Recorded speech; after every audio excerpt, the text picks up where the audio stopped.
Good morning. That's better. We are the members of Kappa Alpha Psi Fraternity Incorporated. My name is Kevin Cowles. I am the pole mark of the Northern Province of Kappa Alpha Psi. And today we have men of Kappa Alpha Psi from across the province here to honor our dear brother this morning. We really want to thank the family for allowing us to be here. We have three of the highest officers of Kappa Alpha Psi Fraternity Incorporated with us today. We have our Grand Pole Mark, Reuben A. Shelton III Esquire, our Senior Grand Vice Pole Mark, Dennis Finney Esquire, and our Junior Grand Vice Pole Mark, Brother Evan Jackson. And this time, I'm going to hand it over to our Grand Pole Mark for a few remarks. Good morning. Maybe a little too loud. For all of you all who think God is truly amazing, please say amen. Thank you, thank you. I always like to know who I'm in front of. To the family, to the friends, and the many dignitaries who are here to honor our great brother, John Conyers. Thank you for allowing the men of Kappa Alpha Psi to do this brief tribute. Brother Conyers, he loved God, he loved his family, he loved Kappa Alpha Psi. And that's why it is truly an honor and a privilege. And we thank you so much for allowing us to be here this morning. And to the family of Brother Conyers, if there is anything that the men of Kappa Alpha Psi can do for you, please do not hesitate to give us a call. And again, we thank you for allowing us to be here this morning. Thank you so very much. At this time, we'll sing our Kappa hymn in honor of our brother.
Thy praises o'er and o'er.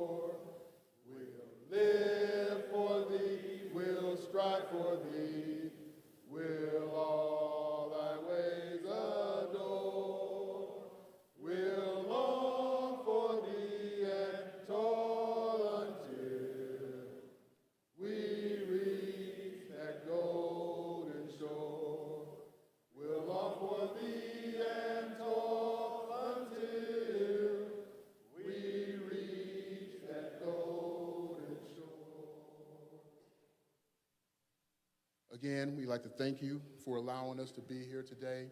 And on behalf of the fraternity, and specifically the Detroit Alumni Chapter, in which Brother Conyers was a member of, we'd like to present you with a Bible in his honor. We do have some resolutions that we will bring to you at a later date.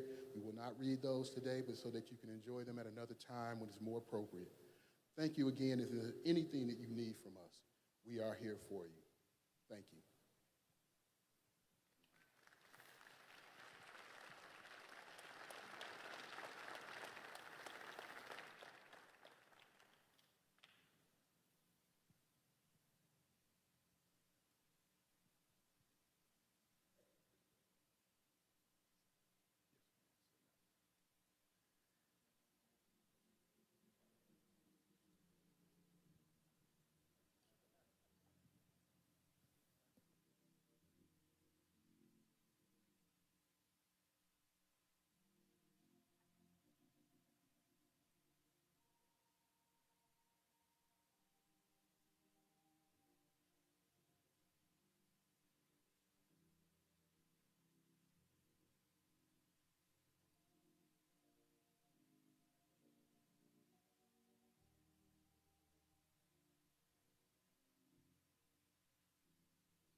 The service will begin in 10 minutes.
Wednesday, November 6, 2019, and here's what's coming up on Roland Martin Unfiltered. Roland is off today, and I'm Dr. Avis.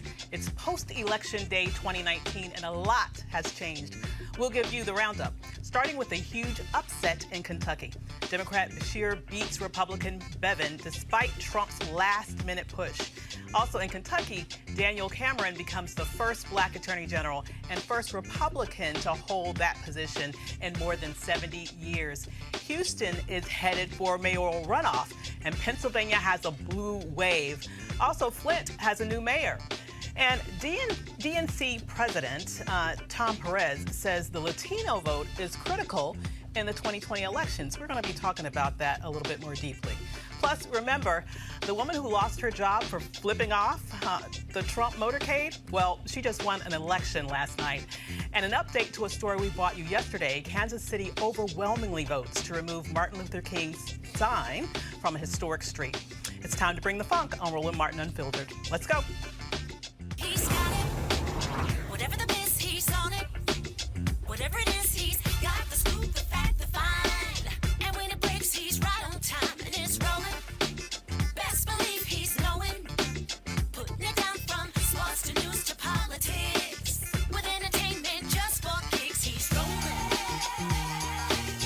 It's on go, y'all.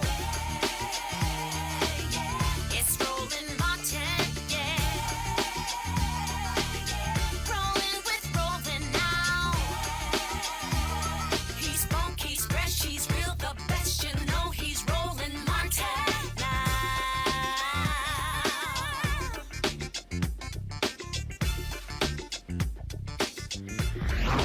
Martin. So we're talking about the results of yesterday's elections today. And joining me for the conversation is A. Scott Bolden, former chair of the National Bar Association PAC, Michael Brown, former vice chair of the DNC Finance Committee and legal analyst, and Lauren Victoria Burke with the National Newspapers Publishers Association. First up, Kentucky. Democrat Andy Beshear beat Republican incumbent Governor Matt Bevin in the Kentucky governor's race. This is a big news because Donald Trump won that state by 30 percentage points in 2016 and made a last-minute campaign speech for Bevin the night before. Here's an excerpt from Beshear's victory speech. Tonight, voters in Kentucky sent a message loud and clear for everyone to hear.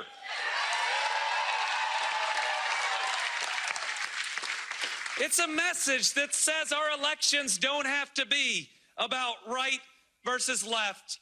They are still about right versus wrong.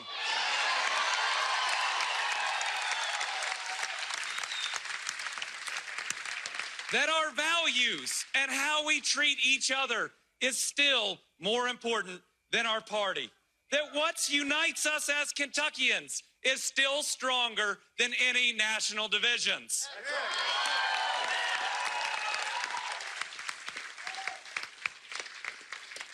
And tonight, I think we showed this country that in Kentucky, we can disagree with each other while still respecting one another.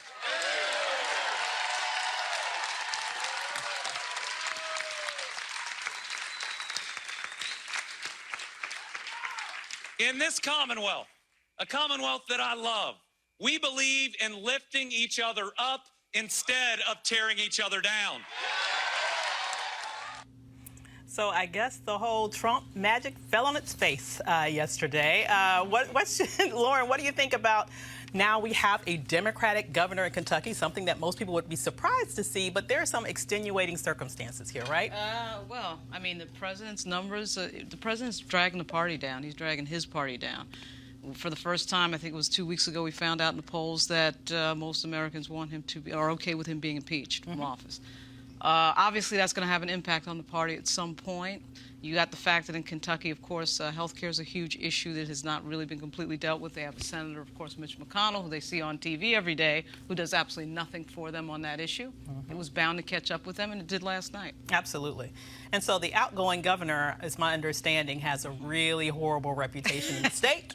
To say the least, he almost sort of patterned himself as somewhat of a mini Trump. That didn't quite work, did it? Nope. No. Kentucky voters rejected is it Bevins, I think? Yes. And he not only aligned himself with Trump, but very often he sounded like Trump. Not only do they have the issues with expanded Medicare, or Medicaid rather, that the governor was against, but the governor had issues with the teachers and blocking their raise. Beshear ran on getting a $2,000 increase for the teachers at first blush starting in January, whenever his term starts. And so you had the negative campaigning, you had the Trump factor, because Trump was there 24 hours before the voting. And I think Beshear's speech, he was talking to that audience, but he was also talking to the GOP. He was talking to Trump. Look at how he was saying good versus evil, or whatever. He had a great line in there Michael and I were talking about. It's not about right versus left. It's about right versus wrong, or something like that. And so this is a big boom to the Republican Party, whether they want to tone it down or not, because you don't get much redder than the Kentucky. And Trump even linked the governor's race to his back. If you lose, if you don't vote for the Republican end, they're going to say that I failed. You can't let that happen. But, Mr. President, you certainly failed. Yeah, everything's always about him. What are your thoughts? His demise now. Absolutely. It's always to his demise. So what should the Democrats writ large take from this victory? Is there particular type of sort of talking points that Democrats across the nation should sort of begin to sort of put inside of their campaigns as we move towards the 2020 election? Besides joy, obviously very happy about the results. Also in Virginia. I don't know if you were going to talk about Virginia. Yeah, we're definitely going to get to that's my Okay, sorry. Another bull. Absolutely. I think what it says to the electorate and to the candidates in the 2020 on the Democratic side is really going super duper duper duper left the way to win. And because is it or is it not? I don't think it is. And it'll be interesting to see. I don't think it's going to change Senator Warren's platform. She's going to run the way she's running.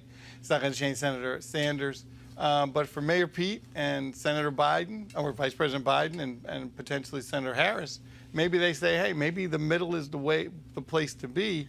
But there's so many different challenges with that. I don't know if I buy into, people won't be excited. The challenge for Democrats, and Scott knows, because I have to go back to when my father was chair, because he did it the right way. There's nothing wrong with having these aggressive primaries, but at some point, you got to cut it off. Yeah. One of the reasons Secretary Clinton lost was the Bernie people were still pissed at the convention. Oh, yeah. And that only gave Secretary Clinton 2.5 months to battle 45. Absolutely. You got to cut. And what he did, and remember, so people say, they begrudgingly came along even after that. And well, some never did. Some never did. Never Clintonites. You've got to have the time to recover. So you have to go in through the summer with momentum, go to the convention with momentum, then you leapfrog to the general. And people can't use the argument, there weren't heavyweights. No, heavyweights. Harkin, Rockefeller, Gore, Clinton, Gebhardt, those are some heavyweights. Yeah, but you're not suggesting that you run the same way in Kentucky a candidate would run in California, for example. No, but I think there are really only 5 states that matter. The Electoral College is the Electoral College. Clearly, so there's some toss-ups. I don't even put Florida in that, because Florida goes back and forth.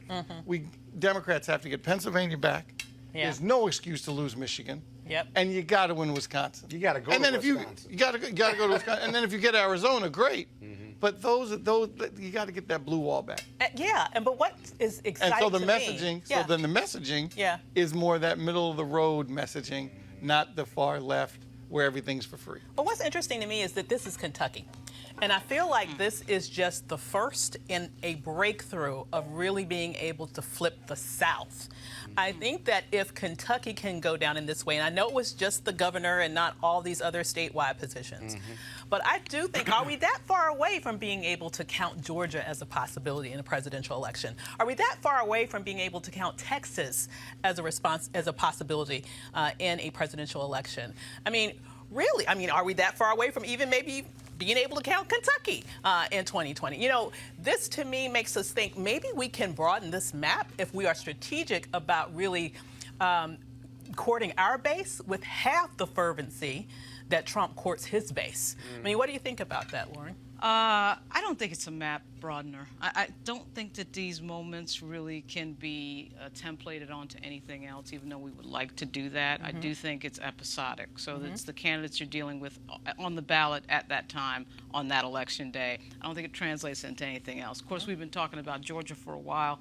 If you could fix voter suppression, you'd be okay there probably. I mean, we would have, Stacey Abrams in there today. So that probably should have happened. Texas, of course, is really contingent on how much we can get the Hispanic vote out there actually voting, and their numbers would tell you that that should have happened already. But once again, these are states where Republicans like to make it very difficult for people to register and vote, and come up with ways to block them here and there. So I don't think it's I do think it's the fact that this particular candidate, this particular time is very good, and you have this thing in the background. The backdrop of Donald Trump cannot be ignored. And I think that was a huge factor in this. And Trump drives that narrative. Yeah. And I do think that this narrative of Donald Trump, this negative narrative that he keeps driving to energize his base, whenever he talks about immigration, whenever he makes racist statements, whenever he lies, the 13,000 in the last 3 years, whatever that does to energize his base, that energizes the Democrats. Right. Because if you look at what happened in 2018, and 2019, it may be episodic, but it's a lot of episodes. and we're seeing a pattern here. Yeah, the turnout was amazing. That Dems, who are centrists in some of these red states, are making progress. They're getting just enough, maybe more than enough, in their elections, which kind of handcuffs them to how they lead, perhaps, because it's nice that they win. But if you take the House and Senate in the state of Virginia, those are really tight races that they won. Don't expect the far left, Bernie Sanders supporters and Elizabeth Warren supporters to be bringing forth legislation that's going to be far left, because they still have to manage that population. And that population, I think, in these states, Kentucky, Virginia, and a few other places, these are moderate Republicans. If you look at the Midwest and the South, respect and honor and integrity means something. They know Donald Trump's Republican Party is not their Republican Party. Now, some jump on board when they get energized and so forth and so on. But when you go far right, when you are Trump no matter what, and you make excuses for him, what you're seeing in the Midwest and the South is that matters to people who are on the GOP side in some of these moderate or centrist red states, if you will. And so it's important to watch it. We got to keep watching it. But, I think the Hispanic vote and the black vote on the Democratic side, if they treat them like they got some sense and really get them out and speak to their message, all of this is possible. We've already done that. Really quickly before we move on to the next one, Mike, you brought up this issue about the whole thing about going too far with healthcare. And what I find very interesting is now, Obamacare is as popular as it's ever been. The Medicaid exactly. Is it, does it make strategic sense to, in essence, say, chuck that and let's start all over? Well, after what happened last night, probably not. But, obviously you have to run all over the country. People have their own principles and their own values. But it just makes sense what Vice President Biden and what Mayor Peter are talking about is, yes, nothing wrong if you Medicare, if you need it, it's there for you. But if you want to keep your private insurance, keep it. I mean, it's a more practical message. I get we want to make sure that everyone's taken care of, and obviously that price tag on Senator Warren's health care bill, I mean, it's enormous, and there's really no real answer except taxing the rich. I mean, I understand that's the easy thing to do. Democrats have been. Well, that's what she wants to do. Right, I mean, we've been doing middle income. Right. I don't know how you do that. It's almost impossible. Well, we've been giving them a tax cut for quite a while. Take that back, and then she wants tax rates. absolutely, and then she wants to add on extra wealth tax to billionaires. But let's move on to the next story. Also in Kentucky, Republican Daniel Cameron became the state's first black attorney general and the first Republican elected in that position for more than 70 years. Now, this is very interesting to me. Am I wrong to say a pattern here? And maybe I'm wrong, because I haven't really just counted the numbers on it. But it does, to me, seem like black Republicans running statewide tend to be a little bit more successful than Democratic Republicans running, Democratic black people running statewide. Am I wrong with that? And if so, what's going on? Are Republicans sort of giving those campaigns more support than Democrats are? Or is this just in my head? Sometimes. I mean, in a red state, whoever has the R next to their name is going to get the votes, period. And so Regardless black of candidate, yeah, regardless of race. So black candidate in a red state is probably going to get elected. And frankly, it gives white voters a rare opportunity to support somebody black in a party that is often accused of, Even if it's based on guilt. Right, exactly.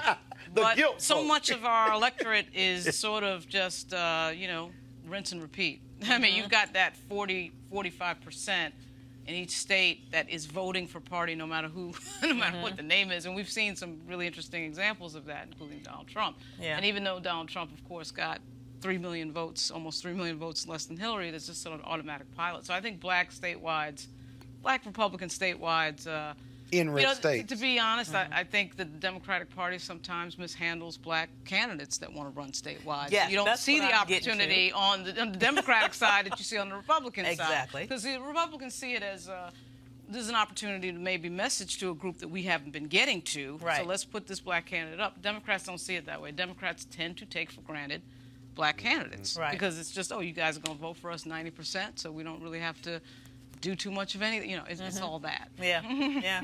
I think black Republican candidates are blessed by the GOP, that the messaging is to their GOP members in that state that we have blessed this black candidate. He's a strong candidate. It's okay to vote for him. And then they give that person all the resources. Now, with the black Attorney General for Kentucky, he was a former lawyer, general counsel for McConnell. That certainly doesn't hurt. Certainly does. And it certainly doesn't help it certainly doesn't hurt his GOP bona fides. And while he supported Trump's anti-immigration plan and a few other signature issues that Trump has been promoting and speaking negatively upon, he embraced that enough, even though he didn't run as being more Trump-like than Trump did. I think that helped him a lot, and I think the McConnell machine helped him a lot. I think all of these cases are case-by-case basis. It's interesting that healthcare, teachers, education, in this big blue wave yesterday, were not only local issues, but national issues. Yes. So when the local issues match up with the national issues, then Republicans want you to be pro-Trump, and they have a messaging system they want you to follow. But if it's purely local issues, like a lot in Virginia that is now a blue state, then you still got to run on local issues. You still got to connect with the voters, and they still, in the end, have to like you. They have to still want to have a beer with you. And some of the upsets we saw yesterday was just hard, on the ground campaigning and connecting with people, the Somalian candidates and some of the other jurisdictions. Right. And so I still think all politics is still local in the end. It may mix it up a few times, but in the end, people care about what's happening locally with them. So what do you think about how the DNC is doing versus the RNC with really accelerating the rise of black candidates at very high levels, state levels and up? Well, first, congratulations to the Attorney General-elect. I mean, that's a great achievement, clearly. Absolutely. History making. Yeah, absolutely. Yeah. And Tim Scott had won, obviously, and doing this in the South, so it's even more impressive. But let's not read too much into it. There are thousands of African-American elected leaders in this country. And you can count on probably two hands how many there are from the GOP side, whether statewide, district-wide, or whatever. So it's impressive. But if you're still going to endorse the policies of the Trump GOP party, 45's party, it doesn't matter what color you are. If you're supporting things that are racist, it does. You lose all the credibility. So congratulations, glad you won, impressive. But let's not read too much into it. You're not going to see him to promote Medicare for all. I don't see him doing it. Somehow I don't either. Going up there. Exactly. So here's your story, A. Scott. You've been waiting for this one. Okay. The other huge story was Virginia's state legislature elections, where Democrats flipped both the state House and the Senate, ensuring a trifecta with Ralph Northam, Democrat, already in the governor's mansion, as well as Justin Fairfax as lieutenant governor. So there's like a clean sweep in Virginia right now. Blue all up and down the ticket. What does this tell us about Virginia politics moving forward, Lauren? Well, it tells us that the wave that came in 2017 has continued. I mean, the 15 people who were elected in 2017 got elected last night. So, full disclosure, I'm a consultant for Justin Fairfax, so I'm a little bit, and my mother's from Virginia, so I'm a little bit more involved in Virginia than most people. But I would say that this is a situation where when you see something, a legislature flip for the first time, I think it was 29 years? Which Yeah, it's been over 20 years. It did not hit me until last night. I mean, a sort of historic flip would tell you that obviously the Republican Party is in huge trouble right, going into 2020. But specifically in Virginia, they haven't elected a Republican since 2009. When they did, it was a moderate Republican, Bob Republican McDonnell. for what office? Governor. For governor. For governor, okay. So it was, you can see that they are underwater, and they, they've had people on the ballot who've frankly been a disaster. And so Virginia, I mean, Virginia was spectacular last night. And I was in Richmond last night with Justin, and we couldn't believe it. Yeah. We could not believe what happened. I would also say, too, a friend of mine, LaSharice Aird, is running to be Speaker of the House in Virginia. Be a black Speaker of the House, of course, the first in history in the Commonwealth. That'd be very exciting. She's going up against some folks that are a little bit more senior, but who cares? She should go for it. And we'll see what happens. I just think I'm a little bit dizzy, as you can tell, just thinking about the 29 years is awesome. Yeah, it is. It is pretty amazing. But I think what it shows globally, even though I do think these things still are episodic, is that the Republican Party is in trouble. They do have to have a realignment related to the fact that Donald Trump has taken them in directions that I think a lot of them didn't want to go. And when you see people like George Will leaving the party and that type of thing, and nobody's really addressing that, and of course the president is on the brink of being impeached, the party is going to have to look itself in the mirror at some point. They're going to have to make a readjustment, the type of which they saw when Barry Goldwater was around, and get out of this cycle of making a sort of racial argument that was in the undertow before Trump, and Trump put it right on Front Street when he got there, and they've got to have a reckoning with that. And I think this is part of that process. When you start losing, like they lost last night, when parties lose like this, they tend to figure out, we got to figure out a new way of doing things. So we'll see what happens next. And remember, we had Charlottesville. Remember Charlottesville in Virginia? Which was stunning. It's been turning blue, but right. this was a double boom boom right. to the GOP. Right. But here's the power and the problem that the Democrats are going to have in Virginia. The power is that they control all three houses, right? Right. They may be the 28th or 29th state to endorse the ERA, right. even though that extended itself, or they gave a 1982 limit on it. The House and the Senate Dems at the federal level could certainly reverse that, and then the ERA, equal pay for men and women, would be there. The gun control laws that have always been held up may have an opportunity to pass now, which they ought to be certainly looking at it. And the other issues, whether it's education or health care, they expanded Medicaid with the help of your client, for sure. He gave the deciding vote. And so the power is there. That being said, how far left can they go? Because, again, these were centrist Democrats that were there. They've got to represent a population that's a moderate Democrat, and most of them are moderate Democrats and Republicans. The problem, what does this mean for next year when the governor's race, lieutenant governor's race is up? Who runs? Does Terry McAuliffe run? 2021. 2021, I'm sorry. What does this do for 2 years, in 2 years? The other thing is this. The GOP has been in power for 25, 26 years because the House Virginia Dems are going to do the voting, Redistricting. the redistricting. Yeah. And historically, the Republicans have gerrymandered the mess out of it, where it's diluted the black vote. The Supreme Court agreed, actually, and so they got to go back to the drawing board. So you have all these moving parts. The Democrats have the power, but they've got to do it the right way. And these elections in 2021 are going to be a test for the Democrats. Do they keep control of all three houses, right? And match up with the interests of those Virginia voters who took a shot with them over the GOP, or do they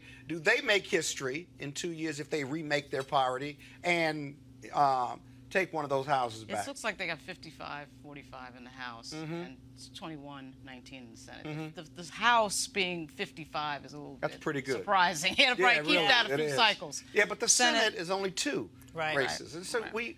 we got to be careful. The Democrats can pendulum rush will in swing and, back. and say, we're going to do all these things. Right. But they got to be careful because they have to, as Nancy Pelosi tried to protect her moderate Democrats for the majority in the House, the Virginia state Dems have to do the same thing. And so we'll just have to keep watching. Here's the thing that gets me, though. When Republicans take power, they take power. They don't worry about nothing, right? I know, right? And I know. they Naked make what power. they want That's right. happen. And part of me wants to say, bump that. We have power. Right. And there are things that we want to do that your constituency voted for you to do, and now is the time to do it instead of walking around like a little mouse and you're afraid to do what you were elected to do. That, to me, is probably a risk of a turnoff for people in that direction. Yeah, but the Dems they always want to win the debate, and the Republicans want to win the vote. Yeah, which is, Gangster we got to like get or over not. that. We got to get over that. Right, got to get over that. I think you're right about that. Yeah. I think they ought to go for it. But at the same time, I do think there's going to be some concern. Can they maintain? They'll go Because for the it. power is to maintain it. They'll go Right. for it. Well, Mike, here's the thing. Now, we know that, as was mentioned, this is such a cataclysmic change because they were running under district lines that were drawn by Republicans. So they really had to overperform in terms of turnout, in terms of the electoral size of victory in order to be able to take over the Senate and the House. Now, they did this despite the fact, you had Trump in Kentucky, but you also had Pence in Virginia. And still they lost, right? The Republicans lost. So what do you think? Do you think that we're maybe underestimating how blue Virginia really is right now? Well, it's like anything else. The results are what matter. You really aren't blue until you're blue. Right. And now that you're blue, now you can act like you're blue, to your point, to use the power. I just find what's happening in Virginia very interesting. It's both with suburban Maryland and Northern Virginia.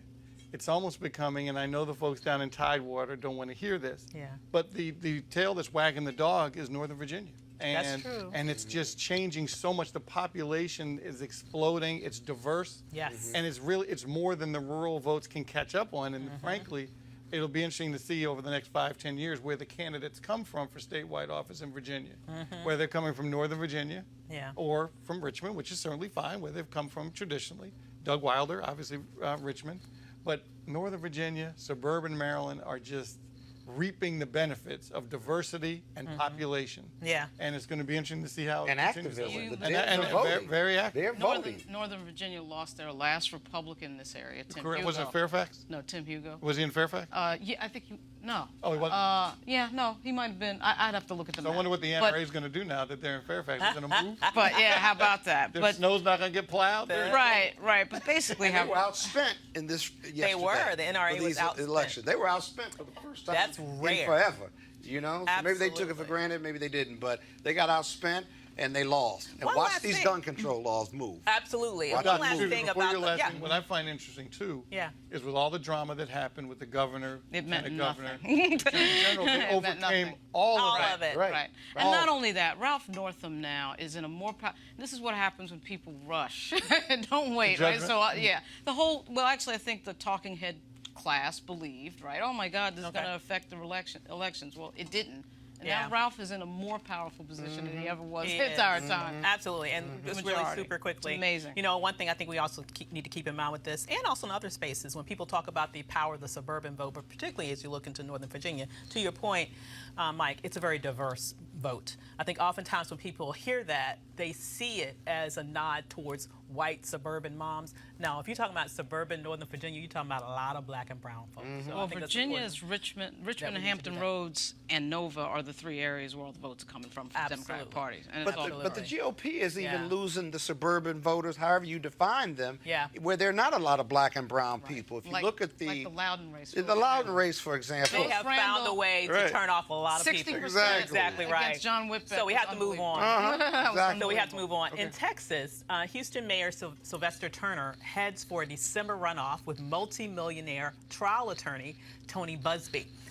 And in Michigan, Monique Owens makes history by becoming the first black mayor of East Point.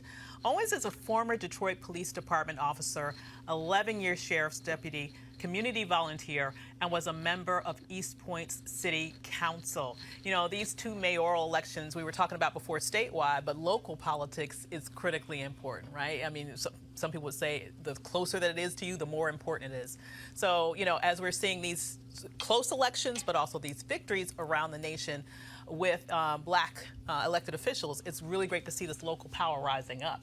And once again, in these very diverse areas. What are your thoughts about where we're going now in terms of growing black political power at the grassroots level and a little bit up from there?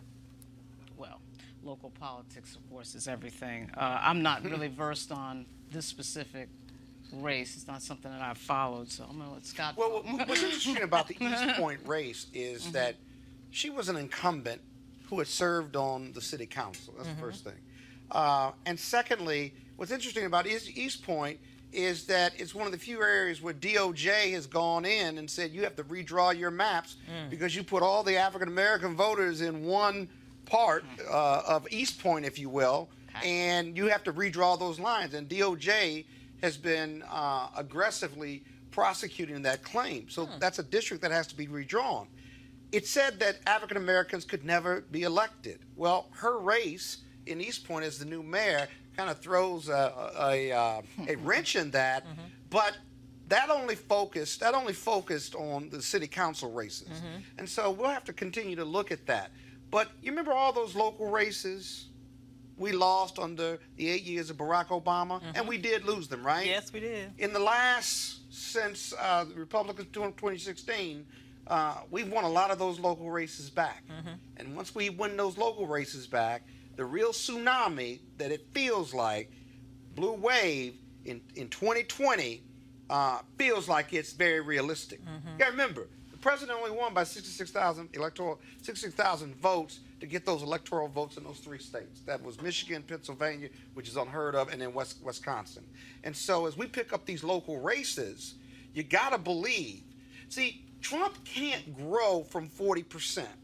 So the way he energizes his base is he wants more of his base to vote because he's not getting votes from the independents. Right. He's not getting votes from conservative Democrats. He's not getting votes from anybody else. And so he has decided to try to grow within that 40%. Right. All the Democrats have to do is vote. Right. And they have to vote not for a third-party candidate. Got to keep those out. And the Democrats have to vote in overwhelming numbers. That's black women, black people, and brown people. It doesn't look that hard. But we got to do our job as Democrats. And if we don't do our jobs, then the possibility of Trump's reelection comes into play. Yeah, it's about energizing that vote, right? And absolutely. But the face of, on the local, back to the local side, the face, different from obviously the 70s, 80s, obviously part of the 90s, is now the gentrification is happening in cities. Black candidates can't just win because black folks vote for them. That's right. Right. You have to have a much more diverse message. So these candidates, it's much more impressive when you can win citywide because it's not like, oh, black folks, whoever the nominee is in the Democratic Party is going to win because it's going to get all the black votes. Right. Now, obviously, you have to go into other broader message, communities. right. Well, it's interesting. Well, what's Our last report that we did with the State of Black Women in America reports, where we looked at the black women who were part of the Congressional Black Caucus, they are actually more likely to be representing diverse districts where their districts are not majority black than black men who are elected to office. So it's something that black women, it seems, tend to be able to do as candidates when it comes to appealing to a more diverse electorate and being very successful and actually winning those victories. I mean, maybe there's some secret sauce there that they can One share. of the biggest myths about the Black Caucus is that their seats are 80% and 90% black. But if you actually look at the group and the 55 members, there's a good 25 that are, you know, Maxine Waters' district, Yeah. Karen Bass's Bishop. District, Yep. Al Georgia. Green, Sheila Jackson Lee. They either have a majority Latino population. You've got Cleaver, you know, Manuel Cleaver has a majority white population. So you've got tons of members who have shown, black members of Congress who have shown that they can get white votes, other votes. Does that mean that Ilhan race Omar. doesn't matter? I wouldn't say it doesn't anymore matter, in but certainly politics and what it elections? means is the Democratic Party needs to consider the fact that black elected officials can get voted by, they can get supported by anybody. I mean, it tends to be the sort of orthodoxy that every seat is like John Conyers' seat or something like that, where 80%. But Ilhan Omar and some of the people who have been elected elected by in districts of majority white. Very diverse voting. Yeah, yeah. All blocks and stuff. Yeah. Or very diverse, like, AOC is a good example of this.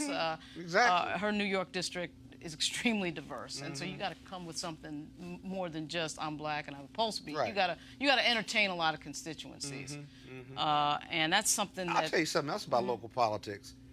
If you're a black candidate, that does, with what you're saying, Right. if you're a black candidate, in a lot of jurisdictions, that doesn't guarantee you the black and brown vote either. It doesn't, but I will say. You like to think that, but it doesn't always mean that. Well, in most cases, since most of the black voting population is voting Democrat, they're voting for the Democrat Party, so it's like a 90% plus there. But yeah, it's sort of interesting just to watch the party, the way who they give money to and what they give money for. Exactly where I want to go with that. Because of course, if you bring that black voter to the polls, you're going to score almost 90% of the Democratic time. vote. Right, a Democratic vote. So it's always amazing to me how money is wasted on constituencies that aren't Yeah, showing but up. in the primary, you have black and white Dems running. And so under that scenario, it's interesting to look and see how black voters are voting in that scenario, because I think whether it's majority black districts or not, you can't take the black vote for granted if you're an African American candidate who's Democratic when you have brown and white candidates running in the same primary. It's not just taking it for granted. The Democratic Party should be centering black voters. I'm telling you, that is the demographic group that if you get them there, they're going to vote for you. There is no other group that performs better, period. Black women is the #1 group. And you would think the spending would be going to that specifically. It almost never is. So that's something I know it comes up a lot. It never seems to get fixed. but it's black women keep voting for them though, and get nothing for it. Well, what do we do about that? I mean, that's another debate. Well, no, we can have that debate. We can have that debate right now. Well, I mean, get something for them. Yeah. Black women, black men supporting black women need to get something for that loyalty to the Democratic Party. How about that? And it just doesn't happen. Well, I guess their argument would be to clearly there needs to be more that we get for it that's specific to the black community. I 1,000% agree with you. But the reality is that adults make practical decisions between the options that are before them on the table. And if they know that the alternative would be worse, practical people will say, I will vote for the option that will help me maybe some, that will maybe do less damage, that will open up a little bit more opportunity than the option that I know will sink me and sink my family very quickly. Yeah, but the DNC knows that the African American Democratic voter, especially in the last 3 years, but even longer than that, has no alternative. Right. And in the end, they're going to vote Democratic because what the Dems offer them policy-wise, the Republicans don't offer. But that's not the reason they make the decision. The reason they make that decision is control. Control over the money to the vendors. Control over who gets what money when they're running for election. It's not about whether or not, I'm going to get you here. So you want to win. You want to be successful. The problem with the party is they want to win, but they don't want to empower the people that help them win. Because that's the problem. They take that vote for granted because they know we don't have an alternative. I promise you we're going to talk about this more when we talk about Tom Perez, because I got a word for him. Yeah. Okay? I know you do. We'll be back with more election analysis right after this. You want to check out Roland Martin Unfiltered? YouTube.com/Roland S. Martin. And subscribe to our YouTube channel. There's only one daily digital show out here that keeps it black and keep it real. It's Roland Martin Unfiltered. See that name right there? Roland Martin Unfiltered. Like, share, and subscribe to our YouTube channel. That's YouTube.com/Roland S. Martin. And don't forget to turn on your notifications so when we go live, you'll know it. As the marijuana momentum continues, our good friends at marijuanastock.org have already reached more than half of their funding goal for the hemp CBD investment. That's right. If you want to take advantage of this great opportunity, you need to do it now because it won't last much longer. If you don't know, I'm talking about the hemp plant, the good cousin to marijuana with a much higher concentration of CBD. That means hemp gives you all the medical benefits of marijuana without getting you high. Also, if you don't know, hemp farming is now legal in the U.S., creating one of the largest commodities worldwide. It's just an incredible investment opportunity, and that's why our good friends at 420 Real Estate come in. Their business model is simple. They buy land that supports hemp CBD grow operations and lease it to licensed high-paying tenants. That's right, they are hemp CBD landlords, and you can get in on the action. As hemp continues to change the economic landscape, 420 Real Estate is allowing you to chase the American dream. The best part is right now you can invest in this crowdfunding campaign for as little as $200. That's right, $200 up to $10,000. Do it now before the fund is closed. To invest, go to marijuanastock.org. That's marijuanastock.org. Get in the game right now. Do it now. So, State Representative Sheldon Neely will be Flint's next mayor, beating incumbent Mayor Karen Weaver. Last night, Weaver had not conceded and would not rule out a recount. Here's Sheldon Neely. You know, I first want to thank God, my family, my supporters, and the residents of the city of Flint. Also, all of those individuals who wanted us to unite this community under a new leadership, giving us a vision to move forward. And so, third time's a charm, but I'm here now. Well, we're going to be putting our transition team in place, making sure that we can provide services immediately for the residents of the city of Flint, putting people in a position that can provide a great level of service for the residents of the city of Flint, doing an operational audit, also a financial audit to see where we are, and then taking a look at where we're going to go from there. And the residents will always have a clear vision and path from what we're going to be doing, so they'll be able to take a look at where we're going. Transparency is important. Well, it's certainly good to see that Flint has new leadership. We're hoping that this will help them sort of move forward, but they've been stuck with the same issue for years now, having toxic water. And it's really infuriating because it's like the nation has moved on, and we still have people in this country that cannot drink water that's coming out of their faucet, and also the reverberating impacts of people who are already poisoned and have to spend the rest of their lives, dealing with lead poisoning. Yeah.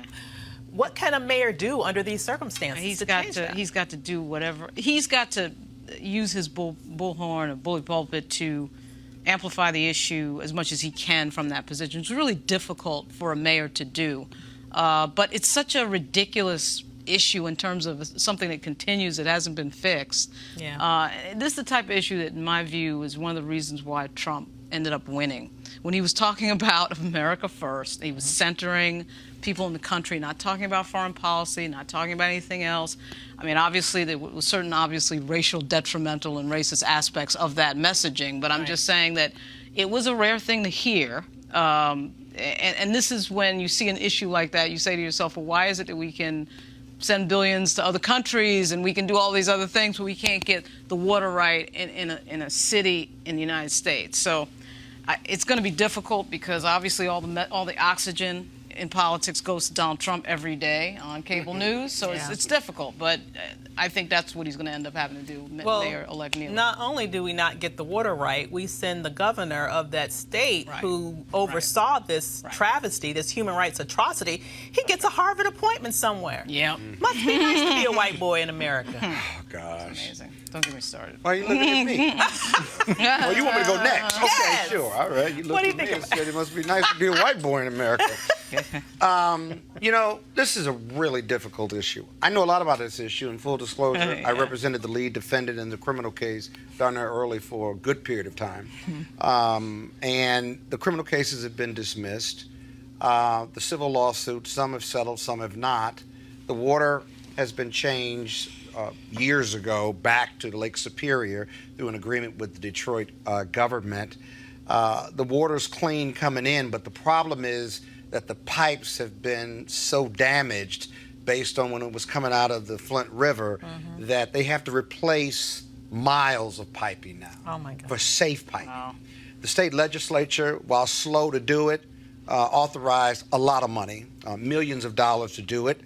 It takes time to replace those pipes, so the water is still not the healthiest, no matter what EPA and the state EPA says. Remember, the state EPA were one of the ones who were indicted and being sued. And then the feds have been slow, notwithstanding the hearings, not just with my client, but they looked at this in the Government Oversight Committee, and the feds have been slow but they've allocated federal dollars to match those local dollars to relay every water pipe in the city. You ever been to Flint? While it doesn't have a huge population, it has a sizable landmass, including a number of the GM plants that have been closed. And there's no community development going on, just large swaths of concrete area where a factory used to be. And so it's going to take time. What does that mean politically? That means politically, whether it's Karen Weaver, who's been on this show to give us updates on several occasions under her leadership, and even Mayor-elect Neely, they're in a tough position. Yeah. Because you have widespread frustration, you have new leadership, but as Lauren says, if you can't get the dollars and you don't start to see this nuts and bolts laying of these new water pipes, which takes time. You literally have to dig up the old pipes and relay them.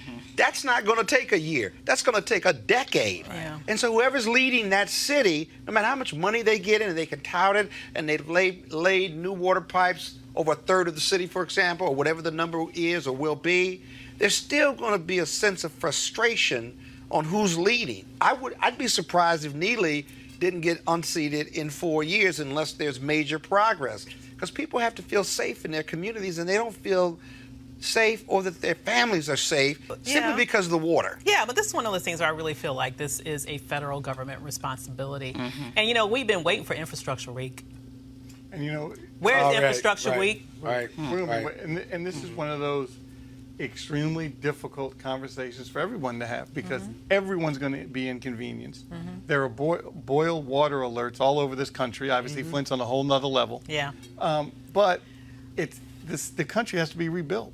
Yeah. I mean, obviously from underground up, you still go through bridges, everything. It's just, and it's going to be extremely inconvenient, whether it's our generation or clearly the next one.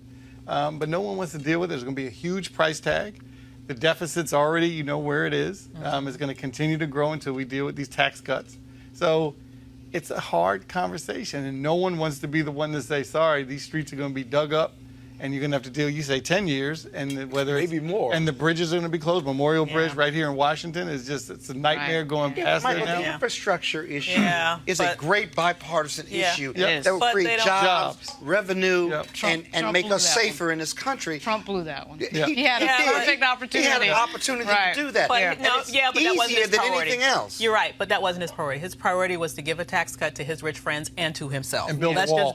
And build the wall. Exactly. Right. Build the wall, And supposedly. get to a multi-trillion-dollar deficit. Absolutely, in by the blowing a process. hole. So Democratic National Committee Chairman Tom Perez sees the Latino vote as key to winning the 2020 presidential election, and not just in states with large Hispanic populations. In an interview with The Hill yesterday, Perez said that investing in Latino voters is electoral and a moral imperative.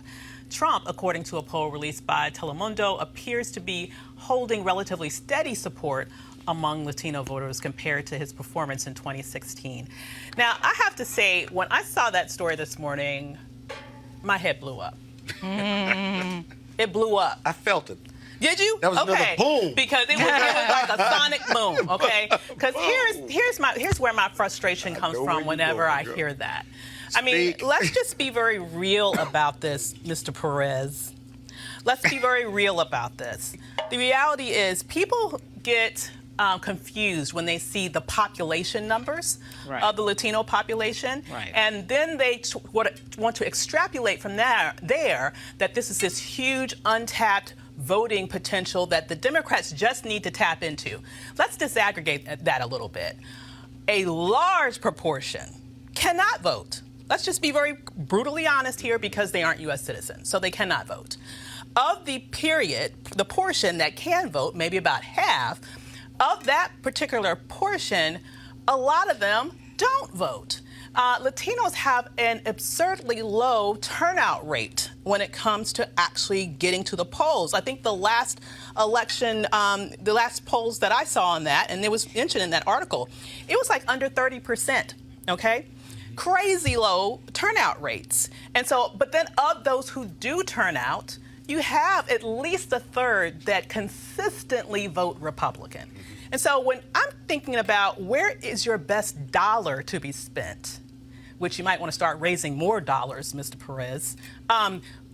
When you're talking about spending the dollars that you do have as a DNC in terms of really energizing the vote in the next election, it makes just gobs more sense, particularly in those states that we need to win, in Pennsylvania, in Michigan, in Wisconsin, where you have a Philadelphia, where you have a Detroit, right, where you have a Milwaukee. It makes so much more sense to really focus on energizing and getting out, maximizing the black vote, which already naturally votes more than the Latino population. Even in the 2016 election, where our voter turnout went down, still about 60% of voters, black voters, actually voted. So we understand the importance of voting. Voted Democrat, and overwhelmingly. And we vote 90% plus Democrat.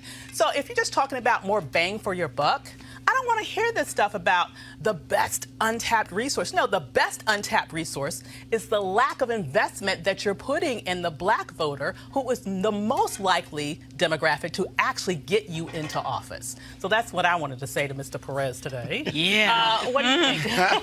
Well, after that. Well, it is. It's everybody's sort of fooling themselves into Hispanics are the biggest minority group in the United States. It's 16%. Fastest growing. Blacks are 12%. So hey, let's go. But you're right. There's two issues there that never seem to get fixed. Every time we talk about this, we talk about every election cycle it comes up. We hear the same thing. Barack Obama did his whole thing trying to court specifically Hispanic voters, and to some extent it worked. But then you look at the actual stats. Right. You look at the actual who is voting for who, and who is voting for who is not only are their numbers low with regard to actual turnout, right, but when it comes to voting for the Republican, they voted in droves for Trump, which was a big shock to everybody. And I remember talking to former Congressman Luis Gutierrez of Chicago about this, and he broke it down for me. Obviously, in every ethnic community, there are subgroups that do different things. So the Cubans do this, the Puerto Ricans do that. I get it. It's all good.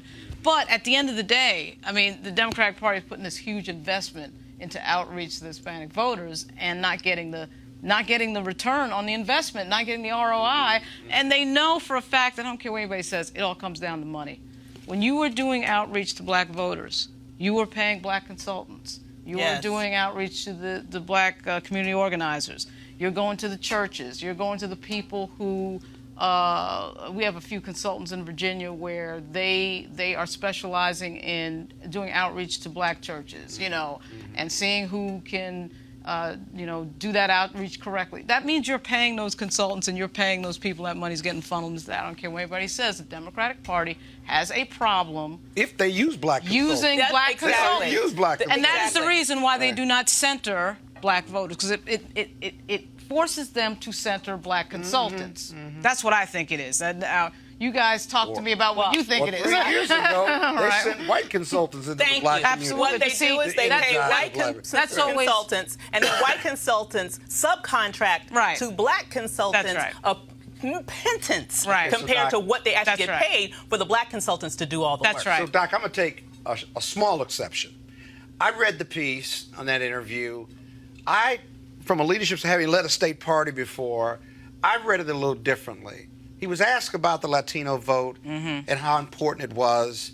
And my take on his interview was he wasn't talking about the Latino vote to the detriment of any other group. It feels I'm looking like at what that. he did. No, I'm not talking about what he's implying. I'm talking about their actual behavior. I got you. But in that article, all the things that you raised as a detriment, that was discussed in that piece. And I think what Tom Perez, in the end, was talking about was that the Latino voters have been taken for granted. Yes, the 25% vote for GOP, but he was saying that they are an untapped resource, and we need to invest more to get the maximum out of the Latino vote, especially the Latino Democratic vote. That's not to the detriment of anyone, but the realities of what you two have described, he described as well, and said we got to do better with it. Let me ask you this. When have you heard him center the black vote in that same way? Well, I'm sure he has. When have you seen it? Do an interview on it right now. No, when have you seen it? Some of that is the media problem. He has no choice but to center on the black vote. He can't win without, okay, watch this. He can't win without the black vote. Can he win without the Latino vote, given those challenges?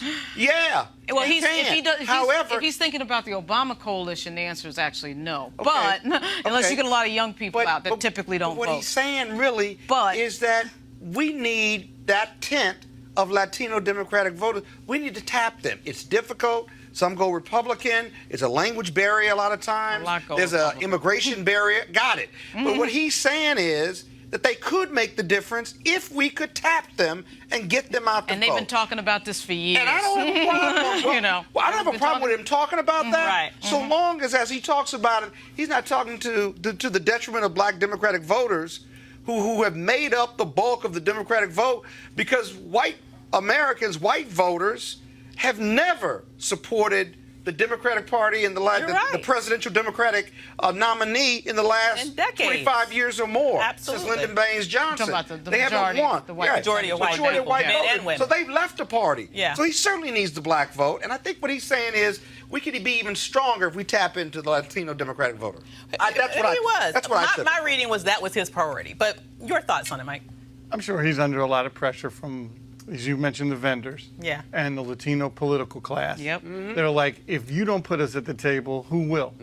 And they know the numbers. Obviously, you said it was 16% on what the Latino population is? Voted for Trump. I think No, 25%. I'm sorry. In terms of total turnout? Latino population. 16% of the population. All right, so then you whittle that down to how many can vote. So let's say it's 8%. And then of that 8%, you got to whittle that down to what? 5%. Right. Most likely voters. Or most likely voters. So obviously it's a small number, but the pressure he's probably getting is if you don't put us at the table and help create these vendors that were trained and understand how the politics system works and how the party apparatus works, because if that's the pressure he's under from his folks. Right. And no dissimilar to what my father kind of pressure he was under. However, he knew how to do it on his own. Right. He didn't need to feel the pressure. He knew he was going to do that. Right. And I'm not suggesting Chairman Perez wasn't going to do the same thing. Right.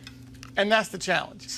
You have if there's a labor chair, I don't want to make it about race. If there's a labor chair, labor is going to say we need more seats at the table because you're one of us. That's right. It's just that's just the kind of politics. Some of this dynamic. too is the money piece in terms of not so much Latino voters, but in politics where you get because this to me sort of reminds me of what happens with white women in terms of their coalition. They sit up there and vote 51% for Trump, and then all of their issues are prioritized. So NARAL, all this. We're always hearing about NARAL and all these groups. Okay, fine. And then they vote 51%. It's like, but we're constantly talking about their issues. And then when you look at, who supports you, who gets you over the line in so many states, who wins that election for that U.S. senator, it ends up being African Americans, And so it amazes me. But some of this, too, to your point, is that there is this big media organization asking him that question, right? Putting that pressure on.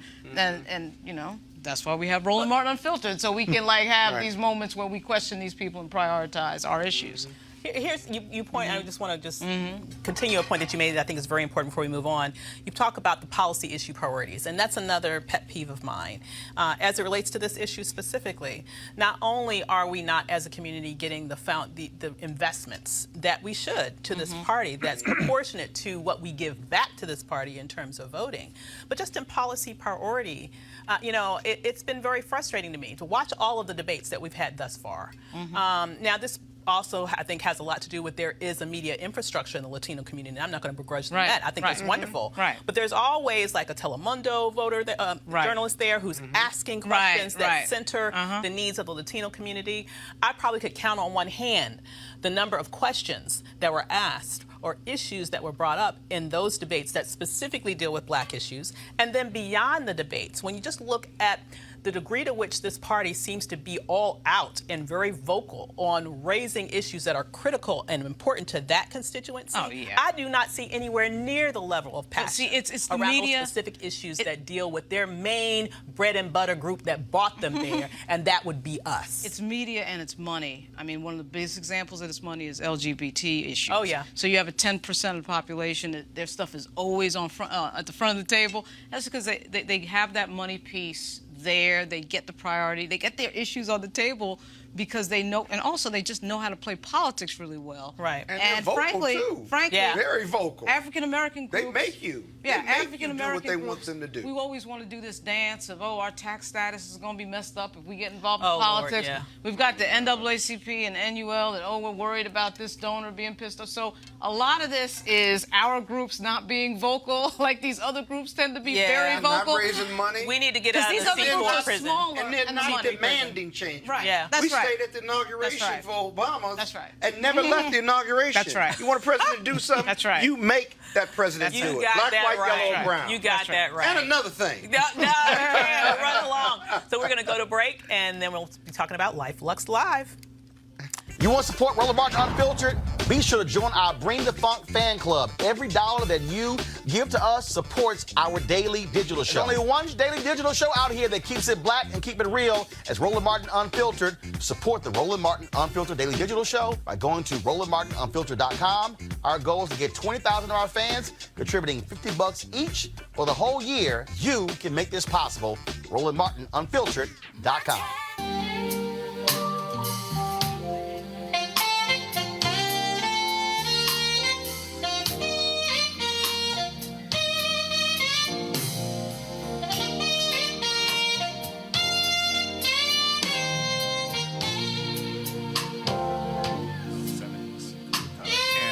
All right, folks, that's my homeboy there, Gerald Albright, one of the folks performing at the Life Luxe Jazz Experience in Cabo, November 7th through 11th. I'm going to be there as well. Weekend-long event held at the Omnia Day Club in Los Cabos, nestled on the Sea of Cortez in Los Cabos, Mexico. Folks, it's going to be an amazing time over those 4 days. We're going to have lots of great food and drink and golf and spa, health and wellness, you name it. The second annual Life Luxe Jazz Experience. Of course, some great people, entertainers are going to be there. Comedian Mark Curry, Gerald Albright, Alex Bouillon, Raul Madan, Incognito, Pieces of a Dream, Kirk Whalum, Average White Band, Donnie McClurkin, Shalea, Roy Ayers, Tom Brown, Ronnie Laws, and Ernest Quarles. I'll be broadcasting Roland Martin Unfiltered for that Thursday and Friday there as well. And so we want you to be in the house. It's going to be a great time. Go to lifeluxejazz.com, LIFELUXEJAZZ.com for more information. Packages are going fast. You also want to book it soon so your airline tickets are not crazy high. So go to lifeluxejazz.com. So Julie Briskman, the cyclist who lost her job after giving the middle finger to Trump's motorcade, has found a new one after running for local office and winning against a Republican supervisor in Loudoun County, Virginia. The district that she won just happens to include a Trump golf course. I think she's going to get the last laugh on that one. What do y'all think? Definitely. If only for effect. Right. That's a great picture. That is a great photo. Somebody send me that picture so I can frame it and put it in my office. Since she's I now gotta tell you. a supervisor, she can like get the golf property, the bird every day. And you know what's interesting about her winning in the picture, not just the golf course, is that was a natural picture. She didn't know the photographer. Yeah. There was a guy with a camera who was behind her.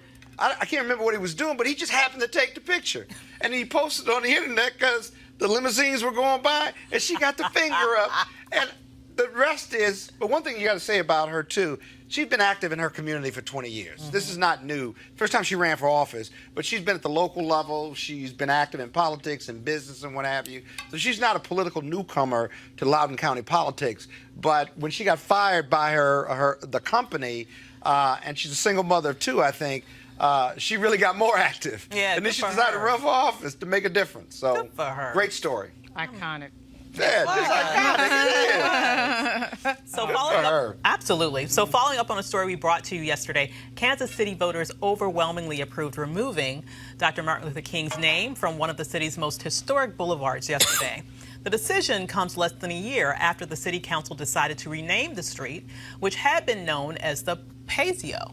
Unofficial results showed the proposal to remove King's name received nearly 70% of the vote, with just over 30% voting to retain King's name. I mean, you know, every major city has some sort of Martin Luther King Jr. Boulevard. We all know that. We all kind of have certain ideas like that's where you can find the hood, right? But, you know, in this particular instance, you know, it's interesting that they actually put it up to the vote and then people said, hey, let's change it. Is this like a byproduct of gentrification? I mean, what exactly happened here? Who knows? I mean, I do think that local communities do have the right to, you know, control what they want to do in terms of naming these things. And as somebody who's been in the media and in government for over 20 years, I have to say that one of the things that I see increasingly, and I'm sure it had been going on before I came along the scene, is to appease black communities, a lot of times they want to do a monument or a street renaming. Yep. What I find is that that is not particularly relevant, but it's important. It's cool. We have the Obama High School. I'm not saying there's anything wrong with these things. Somebody who's from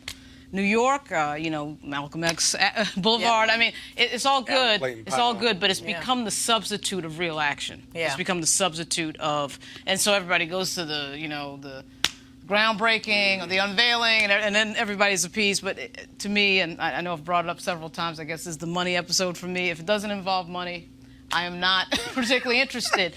But, it is weird that this happened. You sound like a capitalist. That's right to happen. Yeah, I am a capitalist. You sound like I'm an a capitalist, and because I just feel like it is a symbolic thing that, I mean, it's a symbolic thing. One of the fights we have in Virginia all the time is about monuments. Right. God, monuments. Yes. So it's not something that, of course, it's important, but, if you want to talk about monuments, we have monuments to Jim Crow, like the school system in Richmond. Let's talk about monuments, right? But the real change is the thing that nobody wants to talk about. They want to rename a street or put up a statue and, they don't want to talk about redistribution of wealth. Right.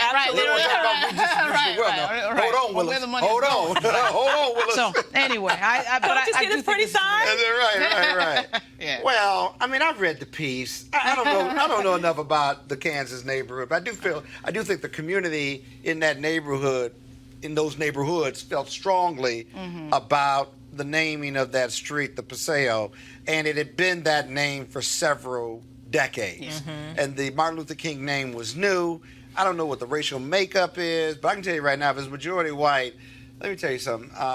Most white voters, slavery, Jim Crow, the civil rights movement was a long time ago, right? They've been criticized and paid their dues. I'm reporting on what I've learned over the years. I don't agree with it. And they're tired of being blamed for the plight and the struggle that Martin Luther King went through. They obviously honor him with a holiday and all these other things, but I think the traditionalists in those neighborhoods decided that the fact that they wanted their name back didn't make them racist or racially insensitive, and that they honor Martin Luther King in a lot of other ways, but people felt strongly about the name of this street. That's what I think. Yeah. And I'm a Democrat, by the way. Okay. All right. I'm sure there was gentrification. Maybe there are a lot of different layers, a lot of different reasons, but it's wrong. I mean, the symbolism is also not just for us and pride. It's for young white folks to see it too, so they grow up knowing that their leaders aren't just the ones that they are taught in the history books. Oh, Martin Luther King, wow, he's on my street, or I go past this street. So I think the symbolism is important without getting too into the weeds about it. So I think it was the wrong thing to do, and consequences of gentrification. Yeah, absolutely. And they can also rename another street. I wouldn't give up the fight. Right, correct. There are lots of streets in Kansas City, and remember, it's not a non-liberal city. They've got the Negro Baseball Historical Society there, with the museum. They got a member of Congress. Right, exactly. They got CBC members. So I think they need to work through that with that community and other communities to get that done, because the power of that name and the power of Martin Luther King and what he stood for all people, right? And made this country better. That is powerful. So there should be a street named in his honor. If you were that city, you wouldn't want to be named for that. I mean, we're talking about it. I mean, that's just not. I don't think that's a good look. Yeah. At minimum, it's bad PR. Absolutely. Exactly. So that concludes today's show. Thanks to Scott, Lauren, and Michael. Roland will be back tomorrow broadcasting live from Cabo at the live Luxe Jazz Festival. Somehow he didn't bring us with him. I don't know why not. So this show needs I would have flown coach. I don't know about all that, but anyway, this show needs your support to continue. All you have to do is go to RolandMartinUnfiltered.com and join the Bring the Funk fan club. Until next week, I'll see you then. Dr. Avis is here. Holla.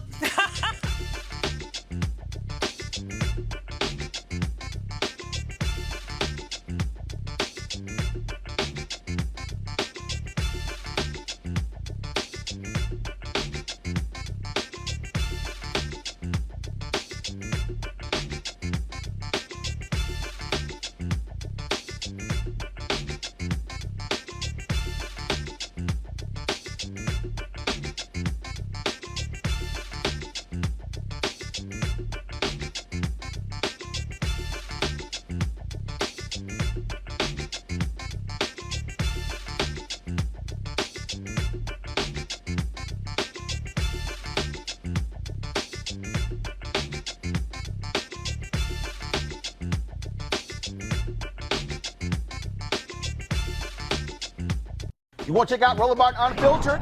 YouTube.com/Roland S. Martin. And subscribe to our YouTube channel. There's only one daily digital show out here that keeps it black and keep it real. It's Roland Martin Unfiltered. See that name right there?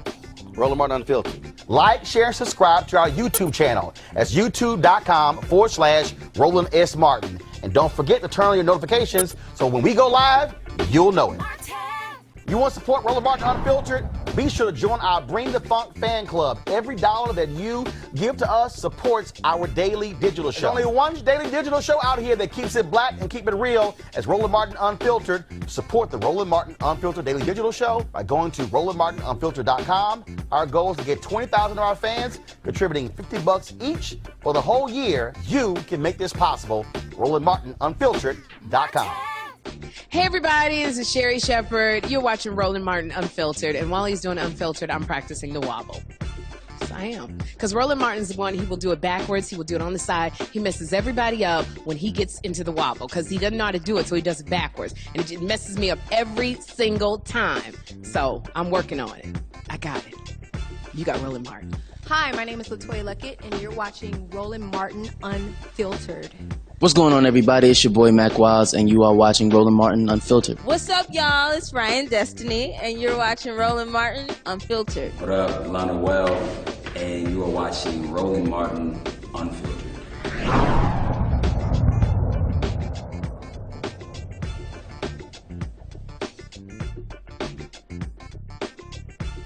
Hey fam, want to check out Roland Martin Unfiltered? The blackest show on all of digital, cable, and broadcast. Check out our audio podcast.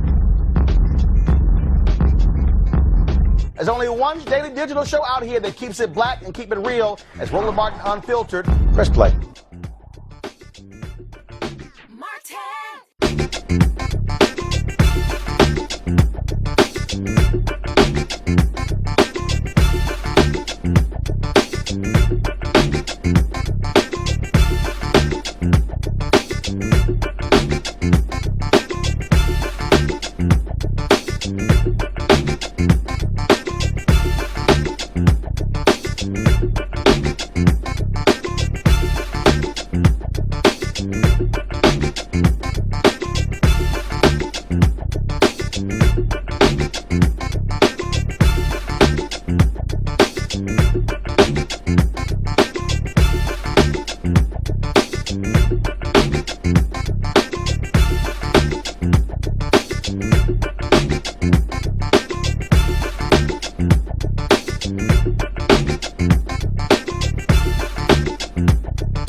Hey fam, I want you to like, share, and subscribe to our YouTube channel, youtube.com/Roland S. Martin. And don't forget to turn on your notifications. You want to support Roland Martin Unfiltered? Be sure to join our Bring the Funk fan club. Every dollar that you give to us supports our daily digital show. There's only one daily digital show out here that keeps it black and keep it real. It's Roland Martin Unfiltered. Support the Roland Martin Unfiltered daily digital show by going to RolandMartinUnfiltered.com. You can make this possible.